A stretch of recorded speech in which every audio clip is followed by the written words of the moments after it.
ভারত পাকিস্তানের রাজনৈতিক দ্বন্দ্ব খেলার মাঠে বরাবরই হট টপিক। রাজনৈতিক কারণে ভারতের ক্রিকেট দল পাকিস্তানে, আবার পাকিস্তান ক্রিকেট দল ভারতে খেলতে যেতে চায় না বা পারে না। তাই এই দুই দেশের টানাপোড়েনে মাঝে মাঝে আন্তর্জাতিক ক্রিকেটে নিয়ন্ত্রণ সংস্থাগুলোকে পড়তে হয় অস্বস্তিতে।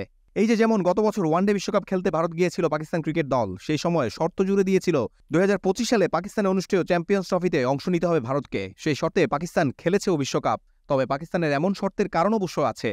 নানা সময় নানা কারণ দেখিয়ে পাকিস্তানে খেলতে না যাওয়ার তালবাহানা করে আসছে টিম ইন্ডিয়া। তার সবচেয়ে বড় উদাহরণ, বিশ্বকাপের আগেই পাকিস্তানে এশিয়া কাপ খেলতে যায়নি ভারত। তাই বাধ্য হয়ে পাকিস্তানের পাশাপাশি টুর্নামেন্টের কিছু ম্যাচ আয়োজন করতে হয় শ্রীলঙ্কায়। তাই এমন পরিস্থিতি আর পড়তে চায় না Asian cricket council ACC. Bharat পাকিস্তানের বৈরিতার কারণে ভবিষ্যতে এশিয়া কাপ আয়োজনে স্বাগতিক দেশ হিসেবে এই দুই দেশকে বাদ দেওয়ার সিদ্ধান্ত নিতে যাচ্ছে সংস্থাটি। সেই সিদ্ধান্ত দেখে ভারত পাকিস্তানকে বাদ দিয়ে এসিসি আবার স্বাগতিকদের তালিকায় রাখছে বাংলাদেশ, শ্রীলঙ্কা, সংযুক্ত আরব আমিরাত এবং ওমানকে। যার ফলে বাংলাদেশ ক্রিকেট বোর্ড যদি বিডে অংশ নেয়, তাহলে এশিয়া কাপের আগামী টুর্নামেন্টগুলোর একক আয়োজন হতে পারে বাংলাদেশ। সেই সাথে কপাল পুড়বে ভারত পাকিস্তানের।